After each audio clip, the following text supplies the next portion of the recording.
So today's tip for carving out self-care is going to be hard for you, as simple as it is, and that is to start saying no.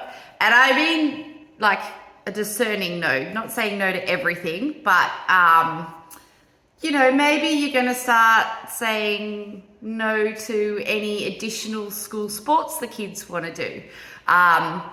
So I have a couple of strategies for you, and one is the no but. So if we're going to use the sports example for the kids after school, I know we want to say yes to everything, but it's exhausting trying to be everything to everyone, and I think we lose track of the fact we are people too.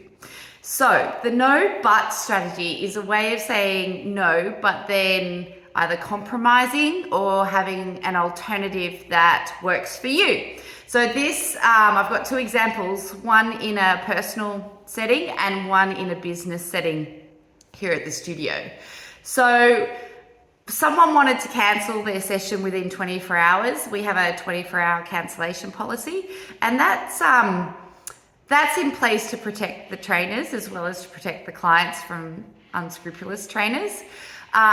So every now and then someone will, cancel within 23 hours. They might have an excellent excuse, right?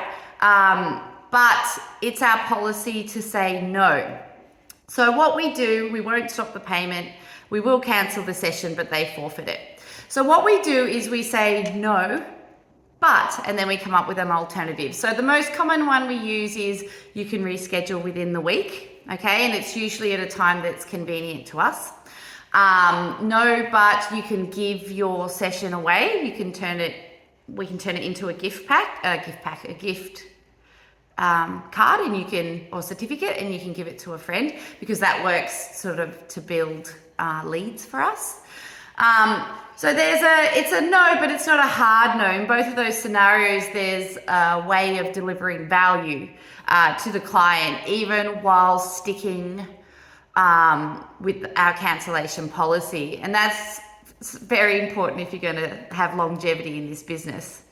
In my personal life, more recently, I was asked to help out on the race boat for my kids' sail, and they always need volunteers to run the sailing. So they need rescue boat staff, they need start boat staff, they need coaches, and I happen to have all the requisite qualifications.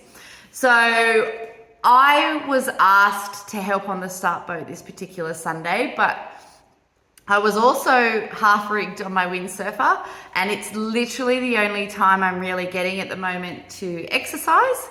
And windsurfing in particular has a really soothing effect on my brain and personality. So it's super important, and they were hard pressed.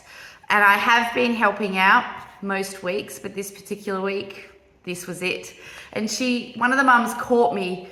I was getting dressed. I was rigged and getting dressed. She's like, "Claire, we're desperate. Please, can you help us on the start boat?" And I said, "No. But is there an admin job that's taking you a lot of time that I can help with?" And she said, "Yes, and I'm going to help organize the trophies. It's a tedious, time-consuming job, but it's one I can do in my own time, at my own pace, that's not reliant on other people." So that was my compromise. She was stoked. I felt a bit guilty, but I also assuaged my guilt with offering to do this other job. But I've managed to alleviate her load without missing out on what I needed for my self-care. And also, I'm still pulling my weight in terms of volunteering for this sport, it's a big sport. So what helps in this scenario, or in any of these scenarios, or whenever you need to say no, is remembering when you say no to one thing, you're saying yes to another, and vice versa. When you say yes to something, you're saying no to something else, and more often than not, you're saying no to you. So if I had said, "Yes, all right, I know you really need help on that start boat," I would have been saying no to going windsurfing and relaxing my brain. If I had said yes to, we'll break the 24-hour cancellation rule, and I'll stop your payment, I'm saying no to earning a steady income, right? Neither of those are good for me. And there are plenty of middle roads we can walk that sort of carve out time for ourselves, for what we need to feel like we're living a good life. They just take a bit of breath, a bit of time, a bit of practice, actually. So if you give this strategy a go, I would really love to hear it. Because I feel like we all learn from our shared experiences. And as always, if you have any questions, put them in our messages or direct message us and I will get back to you.